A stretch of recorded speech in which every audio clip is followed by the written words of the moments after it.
Well, Deputy President David Mabuza was a trained mathematics teacher by profession and became a school principal before moving to politics.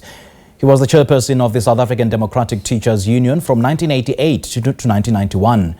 Dr. Mugwena Maluleke is the General Secretary of SADTU and joins us now virtually for more. Dr. Maluleke, very good evening to you. Thank you so much for joining us. This is the late edition. Thanks indeed for coming through. Okay. Good evening to you and your viewers at home, and thank you for having us indeed. Well, it's an absolute pleasure having you join us, and this is a very important discussion. And because more so, not everybody knows that before David Mabuza became Deputy President, he spent his early career as a teacher. So how is he remembered within the teaching fraternity today? And perhaps you could share, any specific anecdotes or examples from his time as a teacher that colleagues still speak about today. Well, let's take this opportunity to really, on behalf of our members, to express our condolences to the family of Mabuza and the people of Mpumalanga in our country. We are saddened by his passing as an organization. We remember him very well as a member of SADTU, that he was part of the founding of SADTU. So he is amongst those particular founding members and the generation that really built this particular unitary organization, SADTU. And I remember him very well around the campaigns that he was part of when SADTU was being built to become this non-racial, non-sexist organization, where he was pushing very strongly for the issue of mother tongue teaching as a very important aspect of the curriculum to ensure that we are restoring the dignity of our people. And he also was leading in the campaigns during 91, with the campaign around the issue of parity in salaries, because salaries of African teachers and colors and Indians and whites were different.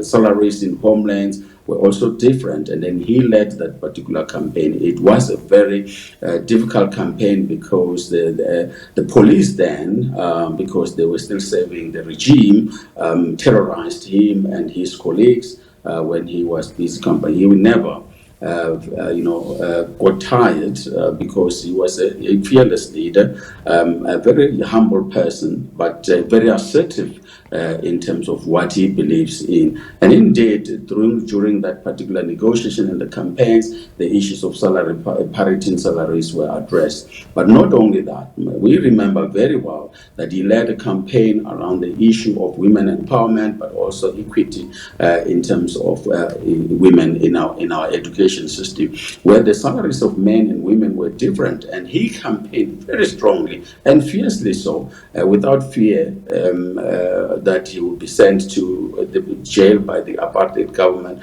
So they fought around those particular issues and were able to achieve some of this particular thing. What the anecdote I can say, he used to be saying, look, the struggle continues. The aluta continua. Every time he meets SADTU, he says, look, I formed this organization, and you have to make sure that you take care of the organization, because it is about the transformation of our people. It is about building strong and inclusive economy of our people. So make sure, Maluleke, that you ensure that the students get the skills that they need, the competencies that they require.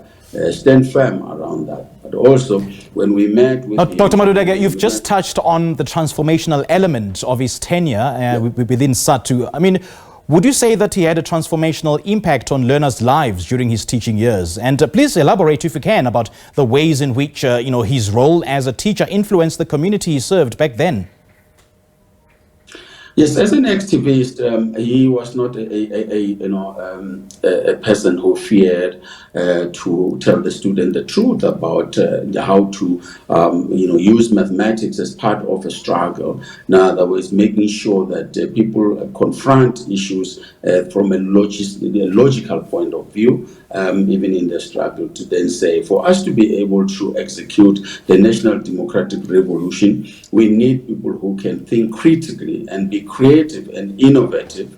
And that is what he has instilled in his students, that he has been able to produce during the era when he was a teacher, but also as a principal. He had to build what we call strong governance in our schools in terms of democratic governance. So the impact of electing parents and not school committees that were appointed by inspectors, he led that particular thing. But also I remember very well that during his period when he was coordinating the National Education Crisis Committee, working with the communities, he has built this strong collaboration with the communities, and that has been a platform which has been used to ensure that when we negotiated SASA, which is the South African Schools Act, we used all the other expertise and experiences that Mabuza has been able to implement in Mpumalanga and around the country, so that we're then able to have these school governing bodies that are democratically elected. Indeed. And that are able to support the students and the principals.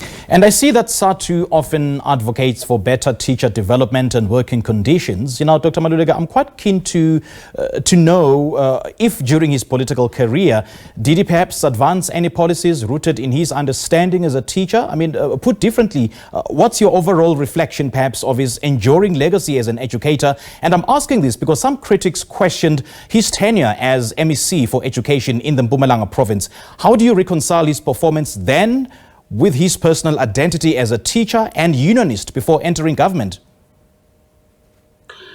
I can say that Mabuza was a person who believed in the dialogue, and during the time when he was an MEC of Education, we used to have a lot of meetings with him, dialoguing around the issue of farm schools, and that the farm workers as children deserve the right to have a better education. And indeed, there were challenges because as a rural province, it had a lot of the schools that were really dilapidated, and then he looked into those particular issues and making sure that there's a budget for that.